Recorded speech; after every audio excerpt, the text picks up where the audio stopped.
Welcome back to the 101. Today with some kind of exciting news. It's the 101 brought to you by Lincoln Wallace. And because of that, we have two new people on the show. Madison Gillespie from Lincoln Wallace. Madison, how are you? I'm great. How are you doing, Mike? I'm excellent. And Andrew Leachman, not of Lincoln Wallace, but kind of a, what do we want to say? You're our five tools guy.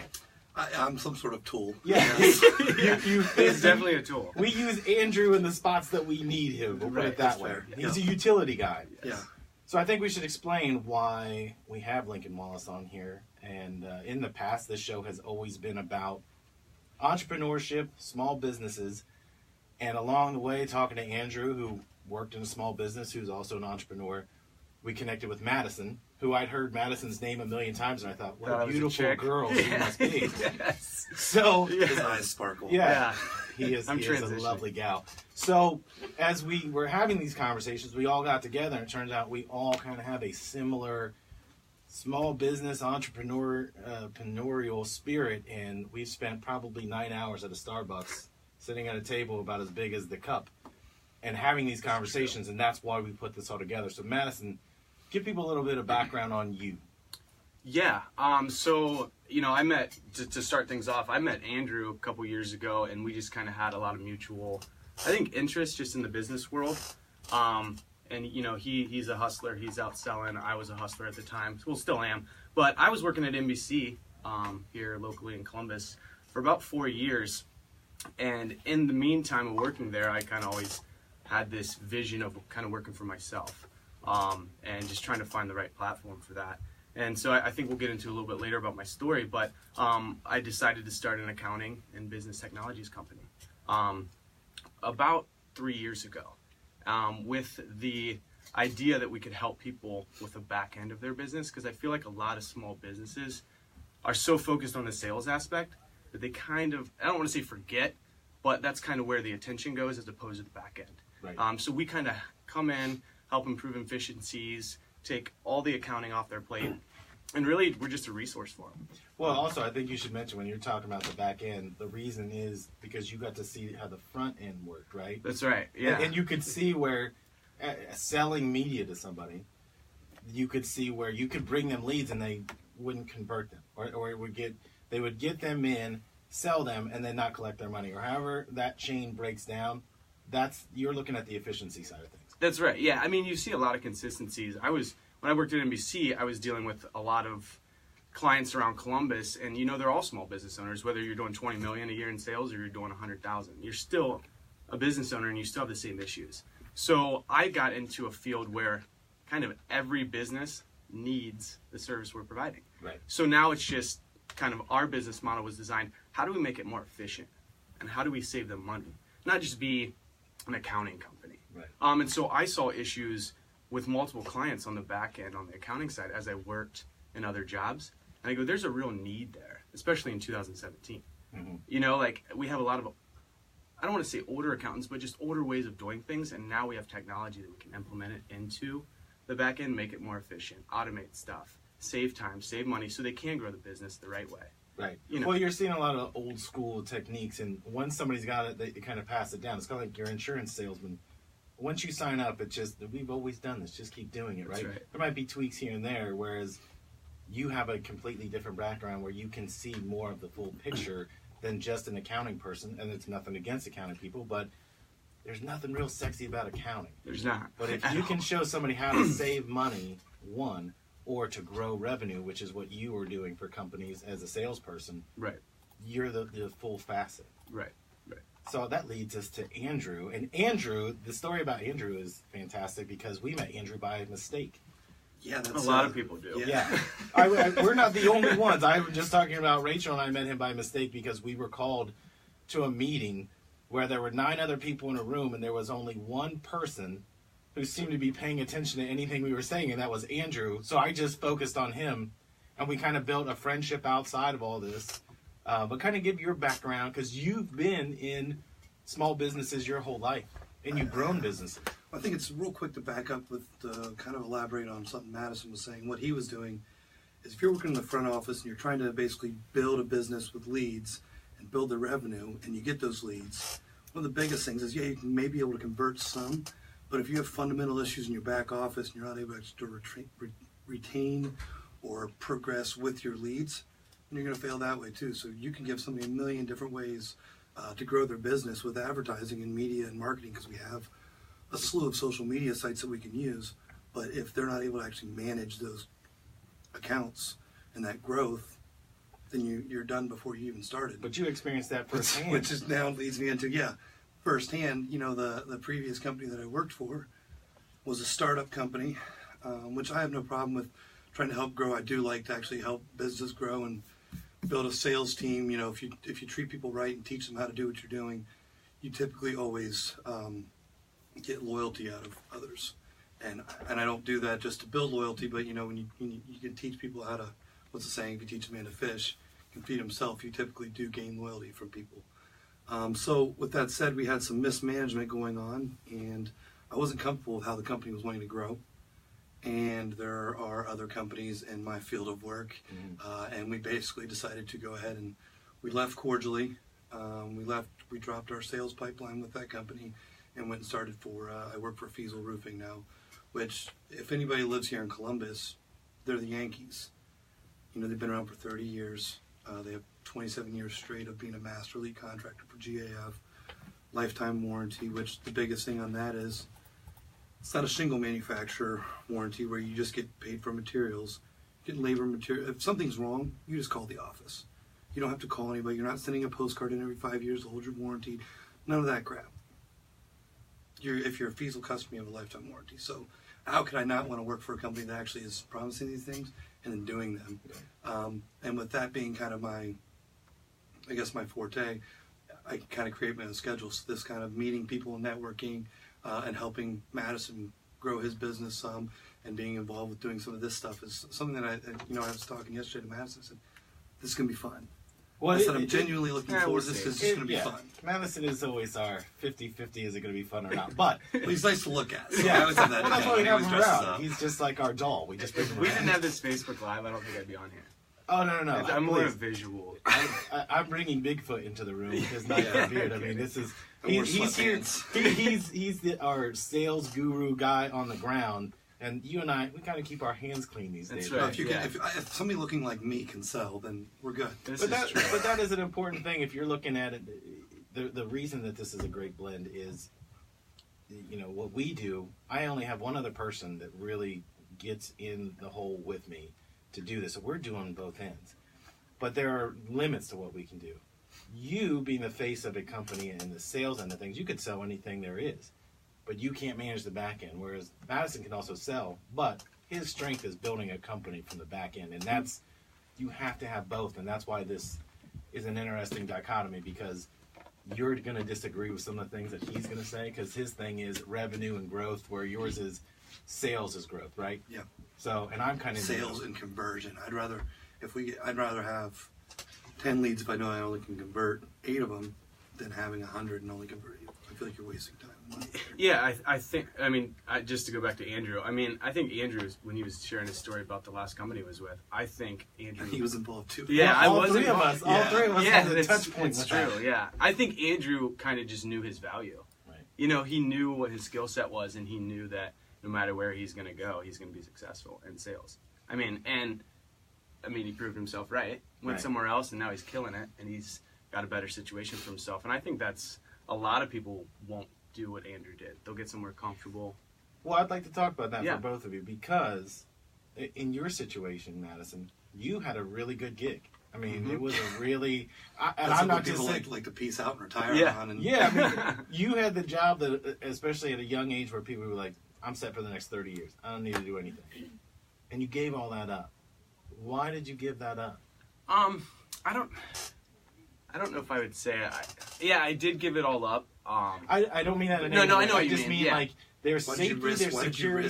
There's safety, security, and benefits, and you said, I think there's something better. Right. And it's not a criticism, that's a huge leap of faith. Right. I'm a big believer, my parents told me at a young age, in order to kind of progress, you have to have change in your life.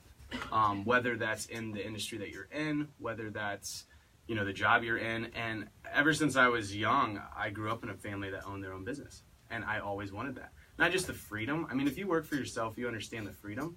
You understand the lack of freedom. That's exactly right. You get both ends up. You're on the phone at 11 o'clock at night on a Monday night, and that's just how it goes. Right. Yeah. Yeah. So there's ups and downs to both sides. For myself, I kind of knew what I wanted, but I knew I had to take steps to get there. I mean, my background, I went to business school originally. Then I went to nursing school in Tennessee, which are kind of two ends of the spectrum. They totally fit. You totally have it. Right, yeah. I think I was just no. I kind of went for more of, I don't want to say a safe career, but something that I knew would be consistent throughout my lifetime. But it wasn't really what I wanted to do. You look around, there's a lot of people that go to school that aren't doing what they went to school for. I was given an opportunity 5 years ago to get into a sales role at NBC by a gentleman I met at the gym. He approached me. I took that risk. I interviewed for the job, and I got the job just because I told them that I would make them proud for hiring me. And that kind of transitioned into me getting out of nursing and going into business. And I already had a passion for business, so why not pursue that?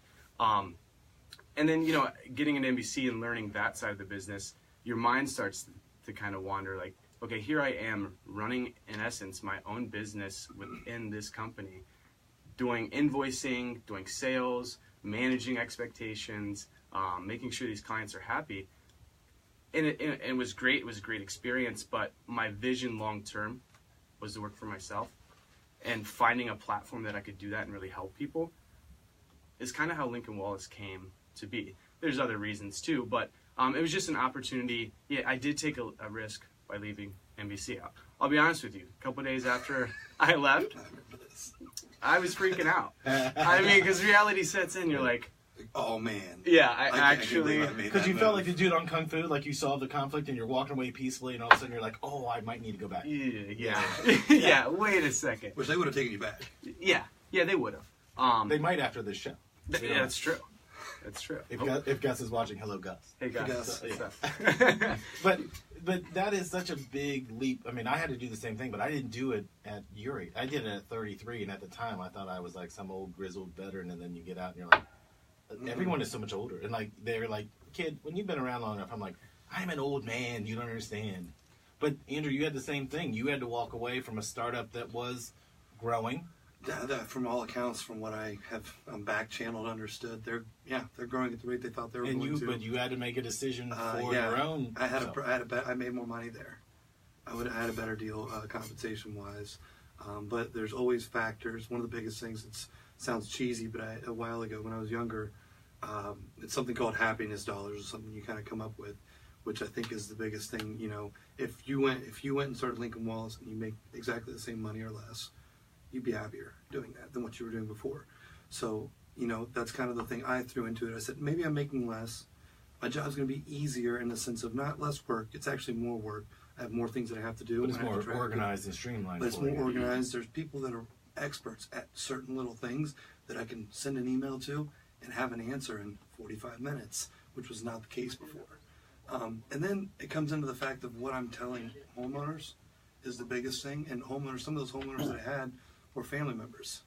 I had my sister, I had my uncle, and they were basically lied to about what they were given or what they were promised. And I'm waiting for that to eventually backfire by, their roof leaking. But you'll know in January when they have a sieve of water just coming in and you're in the living room. Well, and then I'll be there to meet with a canoe. Yeah, I'll be sitting there. But, it's something that if it doesn't work out, if you make less money initially, it's still, you have to keep your eye on what your long-term goal is.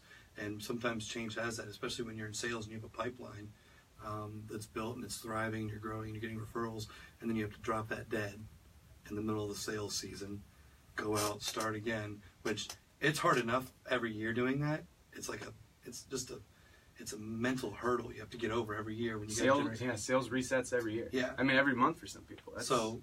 When you have to I just had that conversation, not to cut you off, but about how much I hated January for 18 years. Yeah. Because my first year in sales, 1999, I had a phenomenal year. I am an old man. But when you told me you were 23. Well, that's what I say on my Tinder profile. Okay, that's what I saw. So yeah, exactly. Swipe right. So I did. When I was having this great year, and my boss said in December, you know, I hope you're ready because everything resets to 0. And I'm like, no, that's not. I won a trophy for what I just did. And it's like, cool, but it resets to 0. And nobody had said that during the year because they're like, you're doing great. And then when it was a panic. Like, what do I do now? Go ahead. Well, the biggest thing in roofing is seasonal, except for like this last 2 years. But the first year I got into it, last year I went on like a big long trip to Thailand for a month. I had multiple trips, and I just wasn't really doing any sales. So I literally just went dead for like 2.5 months and had to like start it back up while trying to build 5 other salesmen like on my team had to build their pipelines as well. So it was really tough, especially when you don't have a company that's generating leads for you. You're expected to cold call everything. So cold call times 5 was all put on me. That's a lot of stress. That was a couple months. It was too much stress. When it finally came to a head, and things weren't spelled out like they were promised to me. I guess it didn't matter if they'd promised me more after the initial offer. Things changed so much that it wasn't what I signed up for. And if things are going to change 10 times before you have it in writing, then why are we even having the first meeting in the first place? So would you both, though, agree that happiness is the ultimate factor? 100%. I mean, that's... Yeah, I think you need to, not necessarily happiness, maybe, how about we say cortisol levels? Stress levels? Yeah, I think a lot of people say cortisol. Yeah. Like, my cortisol is very high. My cortisol it's skyrocketing. Yeah. No. I don't think that, it depends on what you go into. It does change in some aspects. Like, a little bit of stress is okay. Sometimes like a little bit of stress, light a fire under you, get you rolling. That's why this year I'm not going to stop working until there's snow on the roof. And then when the snow's off, I'm going to keep working. I got nothing else better to do. Right. And once you get into this field, you realize by just staying sharp, any sales, if you aren't working in, residential or B2B or something along those lines, if you stop going in and trying to generate sales, it's just like golf or it's any other sport. consistency. Yeah, repetition where you have to go in and get those reps. And sometimes those reps mean getting told no. That's okay. You don't take it personal, and that's the ball game. I want to stop right there because we have to take a commercial break. But when we come back, I want to get on to what you just said, saying no. You're listening to the 101 brought to you by Lincoln Wallace. Come right back here. Let me get this adjusted. Yeah. Just do me a favor, don't swing on it. Okay. Like, try to stay right here. Okay. Like, because when you do this and look at him, you're off the mic. Okay. Then we can't hear you as well. I was hoping you were like gonna be quiet. I was like literally just trying to stop you from. I thought you were trying to hold my hand. This is just for our public files. LGA. How do you feel? CH. Yeah. Like Cloris. Yes. If you Exactly. guys, I'm probably the oldest guy in the room. Yeah, she's like a distant relative, like a couple. Really? Couple removed, yeah. I can tell by the beard. I'm guessing you're probably about what, Michael's age? Yes. No, 29. 29? Gray hair. Okay, guess how old I am. 39. 55. But you know what the thing is? I look. So I'm the oldest guy in the room. Well, but I don't even mind that because a lot of my sales are to women in their 40s in their home alone and they need their roofs looked at. I see that on the internet all the time. And they like a big strapping alpha male to come in. They do like the lumberjack. His I guess. man thong, he walks in. Yeah. And whereas I get a date about once every 11 years, so I'm not an alpha male, so I don't do well with women. Maybe in my next life. Possibly. And This part? I got to spell Gillespie. The radio portion we do. But if you said something off color here, who gives a shit? Like, by accident it happened. Like, I never think about it, but we had something. That's still on. Yeah, it's still going. Yeah, and I don't want to have. I want to have to do minimal editing on this, so I don't need a bunch of f-bombs that I have to edit out. Like And then it sounds awful. It sounds choppy. Yeah, yeah. I want to get the beeps though, like in the '80s. Parental would buy beep. I'm just kidding. What, we can just do the SpongeBob, the Madison, dolphins. you're Gillespie. That's it. Okay. Got it. I'm smarter than I look. I look dumb to fool people. I don't think you look dumb. And I fooled a lot of people. It took me 5.5 years to get through Ohio State before I graduated. That is dumb. And You got your doctorate to though, get a so- 2-year No, degree. no, I'm not a You got a doctor. 2-year degree in nursing. I've worked here almost 34 years. I That's started awesome. working here when I was going to Ohio State. That's great. Yeah, it was easy. I used to ride my bike around the field here when I was a kid. Ride wheelies. Yeah, I grew up about 2 miles that way here in Meters. what I call the Golden Ghetto up near Arlington. Yes. Smoking that tree. All right. Exactly. We're smoking trees. It was great. Yeah. Hear that, Facebook Live? Don't worry about it. Jim smokes weed. All right, you ready, Jim? Jim doesn't smoke weed. Stop it. I'm about to. Here we go. Welcome back to the 101, brought to you by Lincoln Wallace. I've got Andrew and Madison here, my now permanent co-hosts. Andrew, yes, well, you have to be here. That's like the only challenge is to just be here. Well, you literally can't get rid of me now. Yeah. Well, I'm going to come here and make a scene. I've noticed it's that. It's like a 90s movie trying to get me out of here. It's either the Starbucks up in Dublin or this place. So I think we should have done the show from there to begin with. I love that we go all the way up to Dublin. Even though you live in Grove City and Madison lives south of it, but I'm like, I need you guys to come meet me about 3 minutes. Yeah, and he's always late. I'm always late. He's always ordering pumpkin spice lattes. Yeah, I'm going to be there in about 25, 30 minutes, but don't start without me. Yeah. So outside of your frou-frou drinks, I wanted to get to the objection phase. Okay? We've all had that in some form of sales, or like Madison, I'm sure you've had people I haven't, actually. You've never had a no? No. You're just a good-looking fella. That's the thing. Let's pretend that you did. Okay. Though. Andrew, I want to talk about the no phase for you because you're kind of getting dirt kicked in your face probably 50% of the time, right? Because not everybody. It's actually less now that I changed companies. Well, there you Different go. branding, which Madison and I were trying to. That's what the goal was. Right. Yep. But the no phase, if you can look at it from not a personal angle, but more, if somebody's got missing shingles, water pouring in their house, and tell you no. So, and sometimes initially I just went, okay, tuck my tail, get back in the car, leave.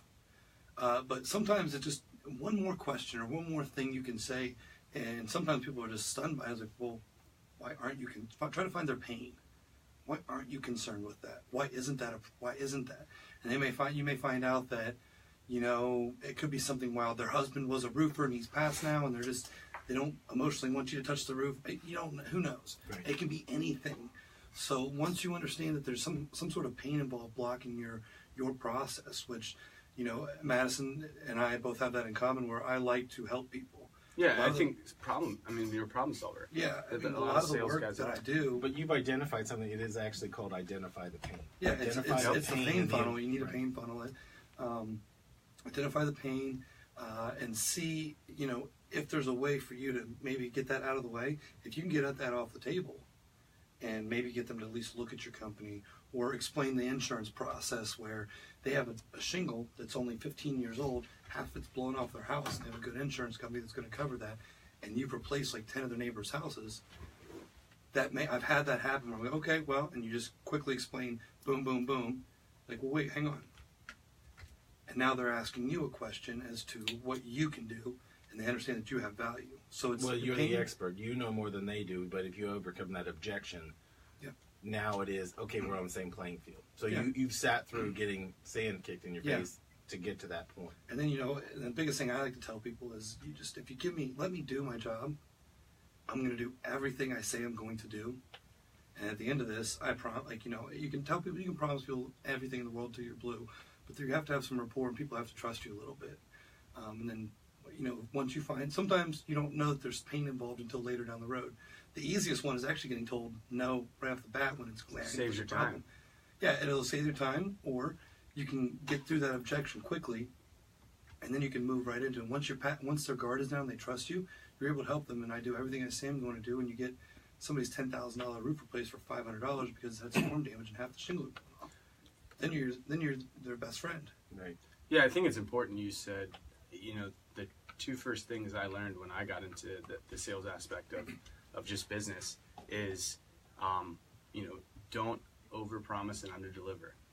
And it's easy to sit here and say that, but that is so true. And that creates trust and loyalty. When you say you're going to do what you're going to do. And I remember my first year there was a lady that worked in actually the back office, and my boss at the time told me, he goes, if you ever need anything, ask Brenda to do this, and she'll do it. And she did it every single time. And even though that wasn't sales related, that carries over into sales, because if I tell you I'm going to do something and I don't, there's nothing more frustrating, especially if you're spending money with me. Right.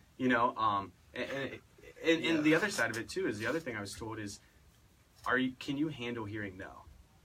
And it's easy to say, oh yeah, no problem. I can. Yeah, because you want the job. Like, of I course can handle it. But then when it actually happens, it can sting. It can sting, yeah, for sure. But I think you have to get over that. I mean, I don't think you have to get over that because your pride and the sale kind of clash. What's They do. What's more important? Yeah, what is more important? Because if Temporarily too. Right. Your pride comes back if you do a good job. Mm-hmm. And if you do it the right way, I would say over the course of 2 years, 50% of my sales were follow up on people that told me no. And I'm not. Well, you have a couple of those stories where I was like, you told us that we were having coffee, and I was like, how did you get in there? And you're like, I just kept going back. Yeah, I just kept going, and I don't want to. You have different sales guys, sales strategies. What's the best way? I think it's a personality thing of how you sell. Mark Cuban's famous for people saying people buy the salesman, not what you're selling. It's so true. So 100%. you and I are the same with that, where somebody's worth as a sale isn't everything they're worth. If you can build rapport with them, maybe not now, but a lot of salesmen want it now and can't be patient. Patience is important too, because I don't like to hammer people. I don't like to press people. And, sometimes in my industry, that's like as seen as you must. One meeting, go in, close. But if you can be patient, build, especially in your business, you can build relationships with people and kind of just talk to them. And then they're like, well, maybe he's a pretty good guy. And then other people are like, yeah, he's a good guy. He does great work for me. And then when it comes around, like, well, there's not even a question of who they're calling. You skip the bidding process. You're their man because you're everybody else's man. Right. So the relationship, I think, is one of the rapport in the relationship with people. And not being fake with it, being genuine with what you're talking about. And even if it's hitting on cue points of seeing things that people like, and you see they're a Cubs fan, or you see they're a Ohio State football fan, which are easy ones. But you just start talking to people about what you've done, where you've been, and then some people, if you've done a lot of stuff, sometimes there's a lot of common points that you can talk to people and just relate to them, and not in a fake way, which is disingenuous. And you'll get caught eventually. People will learn that about you. So I always just try to be who I am. Right. Boys, you're not going to believe this, but we're down to our last, 90 seconds. Sad. Yes, but for those of you on Facebook, you can watch us run this right back for another 30. But tune in every week because this is going to be the format of the show going forward. So there are going to be a lot of tips for entrepreneurs. There's going to be a lot of stories and things that we're going to break down over time because we're coming at it from 3 different perspectives, but all going in the same direction. So, you guys want to sign off for this week? Tell everybody goodbye? Hi, everybody. Bye. No, I just want to thank Mike, too, for having us on. This is going to be an awesome show. I'm really excited. Yeah, I'm glad this worked out because this would have been terrible to do this permanently if I didn't. I know. I wish you weren't here, though. I wish you could, just call in. Yeah, I'll call in from a remote location. That'd be great. Like Matt Lauer used to do. Stephen A. Smith. Right. But please don't yell at me. Well, that's going to be it for the 101 for this week, and we will see you next week.